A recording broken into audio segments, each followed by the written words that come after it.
Hey guys, today I just want to talk a little bit about the concept of self-improvement and why bother with personal development and self-improvement.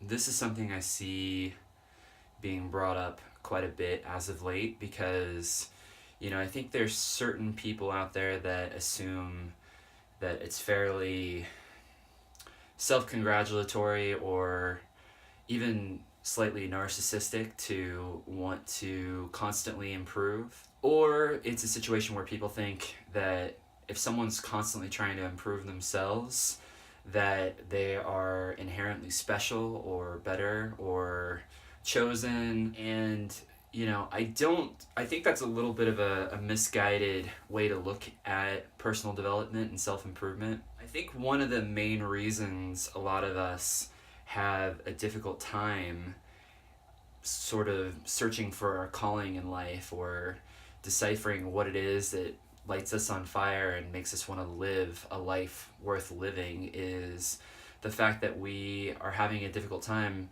discovering purpose and meaning within our lives, because Tony Robbins says that everybody needs six things, and two of those things are purpose and meaning. And the reason he says that is because people need something. They need to know that their life is important in some way, or they need to feel as if their life is important. And a lot of times that's made manifest in the serving of others. Being of service and being useful makes you feel good and makes you feel worthwhile. So that's sort of a long-winded way of saying personal development is what can really make a lot of people happy because they're pursuing things. So you hear the term or the phrase, we're all searching for the pursuit of happiness, or everybody deserves to pursue their own happiness. But what I would say, I would sort of turn it around a little bit and just say that happiness is found within the pursuit. Okay, pursuing things is what makes people feel like they have purpose and meaning and gives them drive and internal motivation. And when you get introspective, you discover what it is you're actually trying to search for, what you're trying to improve about yourself. And then it almost becomes a game. Life is a game, and most things in life are a game. And if you're playing the game well and you're trying to do the right thing, then you're probably going to feel good about yourself on a consistent basis. So it's not always that way. I think sometimes people sort of fall into this trap where they're not progressing in life, they're not putting themselves in uncomfortable situations, and they're not progressing or transcending certain levels of their life. And you'll usually notice that you feel a bit of an incongruence there. Like you feel like you're stuck, you feel like you're standing in one place, or you're sitting on your hands and you can't do anything. But then when you become more competent in something, you become a lot more confident in life.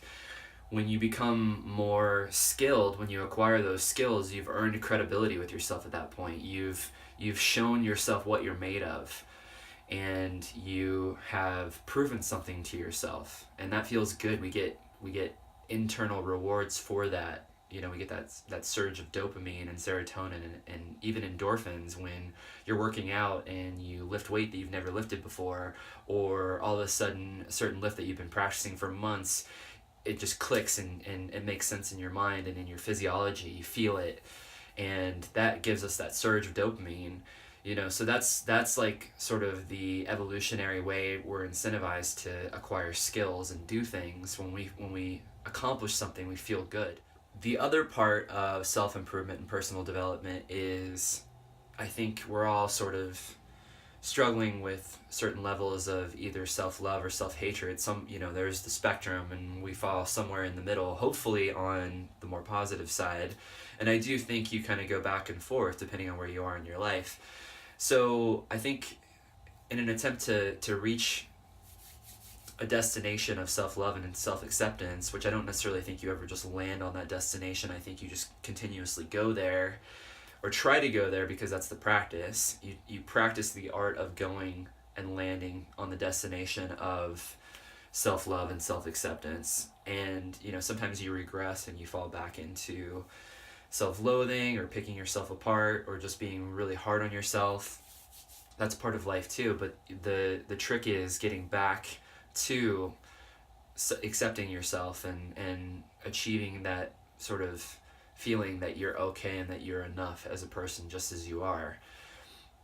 That's part of personal development and personal improvement, but the other caveat to that is the fact that you're always trying to improve. So I think it's possible to get to a place where there's a bit of a dichotomy in your thought process where you can be okay with yourself, you can accept yourself for all that you are and be enough, and you can also love yourself enough to strive to be better. Okay, so that's sort of two conflicting ideas existing in one paradigm, which is a really difficult concept to explain and an even more difficult concept to implement yourself. And I know I struggle with this, everybody does. But I think there is a place where you can be okay with yourself as you are and be willing to accept where you are in life and be perfect as you are and as flawed as you are. That's another dichotomy. But you can also be willing to improve and strive and reach and try to get better and keep progressing, keep transcending in life, keep progressing to that next level, keep leveling up and wanting that for yourself. And I don't think that's selfish. I don't think that's narcissistic. I don't think that's a bad thing. I think that's a good thing. I think that's something that we as human beings have been given internally. It's in our DNA. We want to level up. We want to progress. We want to transcend. We want to move to that next level. And that's the nature of evolution. The human species evolves. That's just what happens.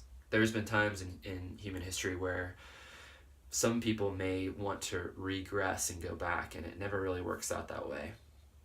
Because there's always going to be somebody out there that's going to say, no, I'm going to continue moving forward because that's the only direction that I am programmed to go.